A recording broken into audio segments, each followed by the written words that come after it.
Hello, Booktube. This is Kelly with Books I'm Not Reading. So, there's been a lot of talk about poetry on Booktube this year. And initially, my cat's crying. Initially, I was very excited about that. One of the questions for Litmus was, what's the best poem you read this year? And I, instead of answering the question, asked all of you, like, if I made videos about poetry, would you be interested? And I had a extremely positive response to that. And so I was venturing forth on that journey. And then I talked about this book in that video, actually, The Best Poems of the English Language. I don't even know where to begin. Like, I really want to have like this crazy rant video about it, because while I haven't gotten to the poetry, there is an essay at the very beginning called The Art of Reading Poetry by someone who's a genius, because he has to tell us how smart he is all the time, but also might be a douchebag. I read that intro essay and I was so angry that anyone could be so pretentious. I felt belittled, I felt tricked, I felt manipulated, and it made me just be like, I don't want to read poetry. I mean, the way that essay made me feel made me not want to pursue reading poetry. I can't even describe like how angry I was. And so I've been thinking a lot since then about different art forms, not just poetry, but dance, which is sort of the opposite end of poetry. To say I love you in dance takes a long time. It takes quite a while. Whereas in poetry, I feel like every word of poetry should be like packed, like powerful. And I was just so angry. And I just want to give you an example of like the opposite of that. So I've been reading and listening to this amazing collection, Year of Wonder by Clemency Burton Hill, Classical Music for Every Day. Now I could see like some people being, oh, classical music, like what are you supposed to listen for in classical music? Like what knowledge about the music would help you understand and appreciate where the artist was coming from, that sort of thing. And maybe it doesn't need to be very much. Definitely you can enjoy classical music without knowing anything about it, but somehow knowing a little bit could potentially enrich the experience for you. But that's what she writes in the introduction. Another introduction. So know this, what lies ahead is not some white girl with a posh name telling you that you should, in quotes, listen to classical music every day in order to somehow become a better, smarter, or more classy person. I have no interest in making you feel ashamed because you have never heard of some of these composers or their music. Why on earth should you have done? Nor am I trying to stealthily replace your Real Housewives or Love Island habit or whatever else you might be into with this stuff.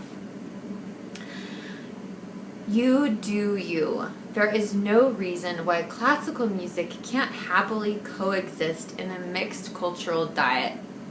What I am determined to do, though, is extend a hand to those of you who feel that the world of classical music is a party to which you have not been invited.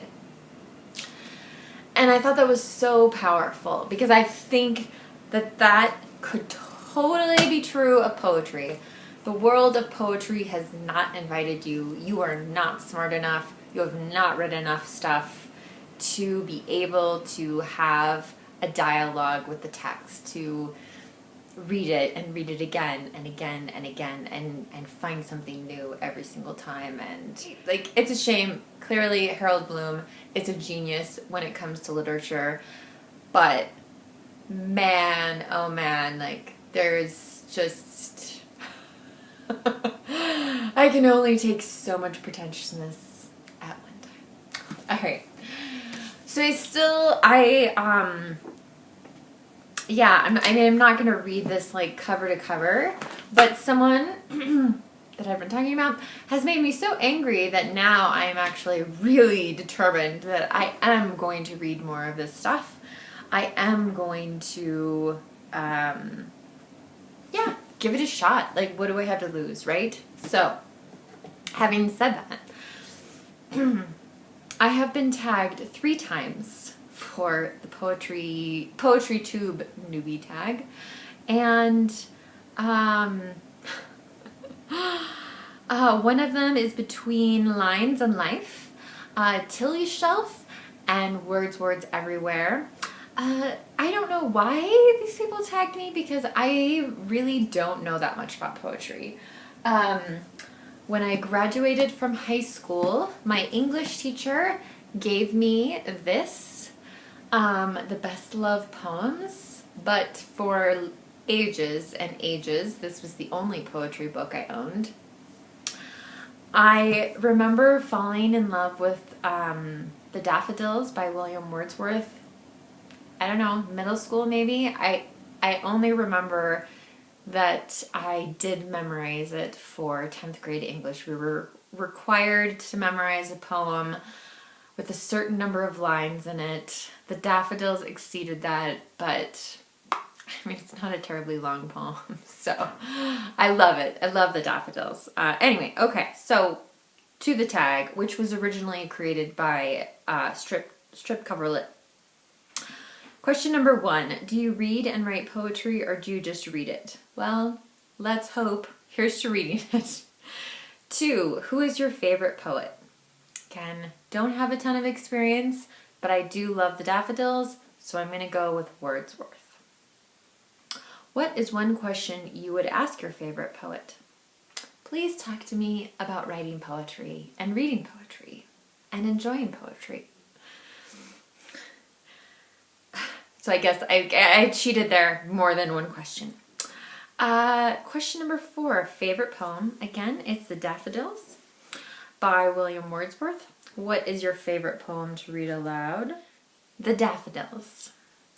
I wandered lonely as a cloud that floats on high o'er vales and hills, when all at once I saw a crowd, a host of golden daffodils, beside the lake, beneath the trees, fluttering and dancing in the breeze, continuous as the stars that shine and twinkle on the Milky Way. They stretched in a never-ending line along the margin of a bay. 10,000 saw I at a glance, tossing their heads in a sprightly dance. The waves beside them danced, but they outdid the sparkling waves in glee. A poet could not but be gay in such jocund company. I gazed and gazed, but little thought what wealth the show to me had brought. For oft when on my couch I lie, in vacant or in pensive mood, they flash upon that inward eye, which is the bliss of solitude. And then my heart with pleasure fills, and dances with the daffodils. All right. Next question. Who is on your Mount Rushmore of poetry? Truly, I don't know. I don't have an answer to this. Maybe I'll do this tag again at the end of 2019, and I'll be able to shock you with my insights. I don't know.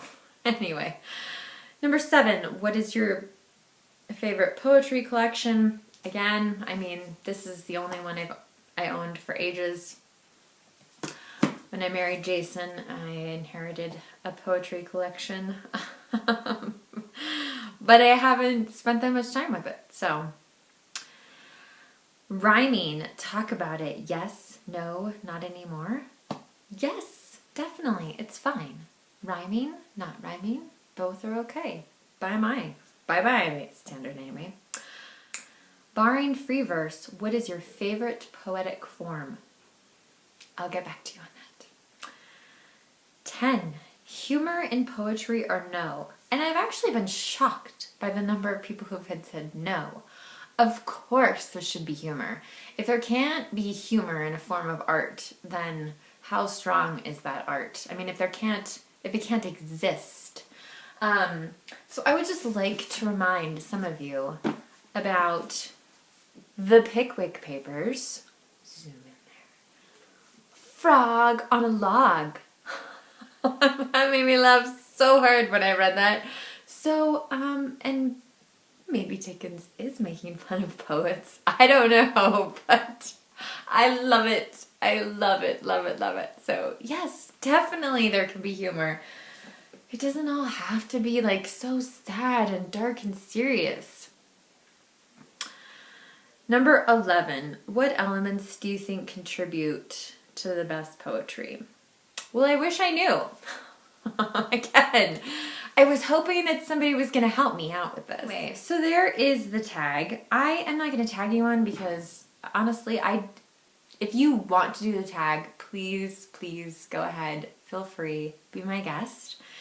And thank you to all the people who had such faith in me and tagging me. Just want to remind you all to be kind to yourself, be kind to others, which is really difficult sometimes, and have a great day. I'll talk to you soon. Thanks, Booktube. Bye.